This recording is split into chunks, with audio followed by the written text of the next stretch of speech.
ফেব্রুয়ারিতেই ত্রয়োদশ জাতীয় সংসদ নির্বাচন। সারা দেশ প্রস্তুত হচ্ছে একটি অবাধ, সুষ্ঠু ও গ্রহণযোগ্য নির্বাচনের জন্য। কি ভাবছে সাধারণ মানুষ থেকে শুরু করে আগামীর জনপ্রতিনিধিরা, সে কথা জানাতে ডিবিসি নিউজের ইলেকশন এক্সপ্রেস ছুটে যাচ্ছে সব সংসদীয় আসনে। আজ সারাদিন আছে সংসদীয় আসন ৩১, গাইবান্ধা ৩-এ। স্বাগত সিএসআরএম ডিবিসি ইলেকশন এক্সপ্রেসে। আজ সারাদিন রয়েছে সংসদীয় আসন ৩১, গাইবান্ধা ৩।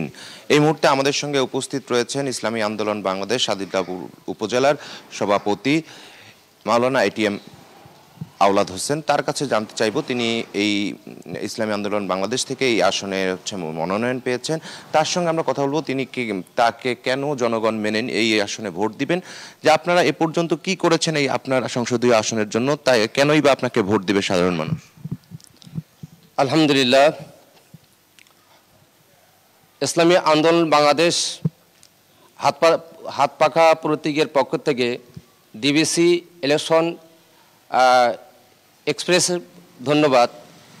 ইসলামী আন্দোলন বাংলাদেশ হাত পাখা প্রতীক থেকে গাইবান্ধা ৩ সাদুল্লাপুর পার্লামেন্ট আসনে আমাকে নমিনেশন দেওয়া হয়। আমাদের এই আসনের 2টি থানার সমন্বয়ে 20টি ইউনিয়ন রয়েছে, একটি পৌরসভা রয়েছে। আমরা প্রত্যেকটি মানুষের দ্বার প্রান্তে যাচ্ছি ইসলামী আন্দোলন বাংলাদেশের হাত পাখাকে সমর্থন করার জন্য বলছি। আলহামদুলিল্লাহ, তারা স্বতঃস্ফূর্তভাবে আমাদের আন্দোলনকে তারা সমর্থন জানাচ্ছেন। তারা বলছেন 24-এর পরবর্তী বাংলাদেশ একটি শক্তিশালী রাষ্ট্র গঠন করুক। ওই দল যারা ইসলামের পক্ষের শক্তি দল, যারা ন্যায়ের পক্ষের শক্তি দল, তারা বলছেন 24-এর অভ্যুত্থানের বিজয়ী দলকে তারা ক্ষমতায় দেখতে চায়। আমরা ইসলামী আন্দোলন বিশ্বাস করে দুর্নীতি দমন। এই দেশের দুর্নীতি দমন হলে ইনশাল্লাহ দেশের সার্বিক উন্নয়ন আশা করা যায় সম্ভব। তাই আমাদের ইসলামী আন্দোলন বাংলাদেশ হাত পাখার পক্ষ থেকে আমরা যদি ক্ষমতায় আসতে পারি তাহলে আমরা দুর্নীতি দমন করার চেষ্টা করব।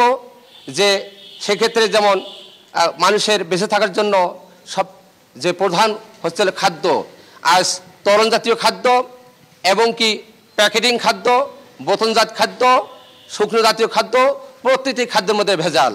এই দুর্নীতি বন্ধ হলে আশা করা যায় স্বাস্থ্যসম্মত খাদ্য এই বাংলার জমিনে মানুষ খাইতে পারবে। আর এই খাদ্যের ভেজালযুক্তর কারণে এদেশের মানুষ আজ মানে প্রতি পরিবারে একটা মিনি হাসপাতালে পরিণত হয়ে গেছে।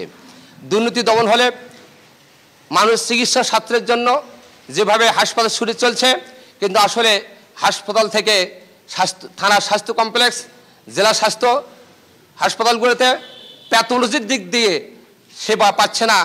পরীক্ষা সেখানে প্যাথোলজির ক্ষেত্রে বাহিরের প্রেসক্রিপশন দেওয়া হয় এবং ঔষধের বিনামূল্যে ওষুধ সরবরাহের জন্য যে একটা সুবিধা পাওয়ার কথা ছিল, জনগণ তার থেকে বঞ্চিত। সামান্য কিছু ঔষধ হয়তো হাসপাতাল থেকে সরবরাহ করা হয় আর অধিকাংশ ঔষধ মার্কেট থেকে ক্রয় করা হয়।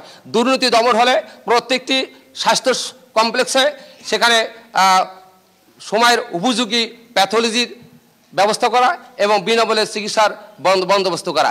শিক্ষাক্ষেত্রে দুর্নীতি আজ অতীতে দেখা গেছে যেখানে দলীয় এমপিরা অনেক টাকার বিনিময়ে তারা কি করতো, অযোগ্য ব্যক্তিকে স্কুল কলেজের সভাপতি নিয়োগ দিত এবং তারা কি করতো, অযোগ্য শিক্ষককে টাকার বিনিময়ে সেখানে নিয়োগ দিয়ে শিক্ষার মান সবচাইতে নিম্ন তলানিতে পৌঁছে দিয়েছে।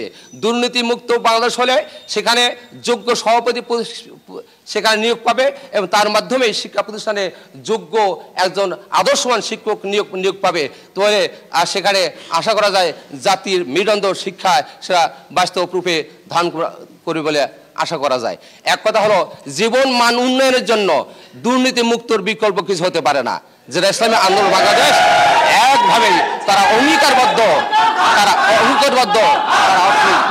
ধন্যবাদ আপনাকে। তো এই ছিল সিএসআরএম ডিবিসি ইলেকশন এক্সপ্রেস। পরবর্তী সংবাদ দুপুর 12টায় আবারও যুক্ত হবে। ততক্ষণ পর্যন্ত আমাদের সঙ্গেই থাকুন।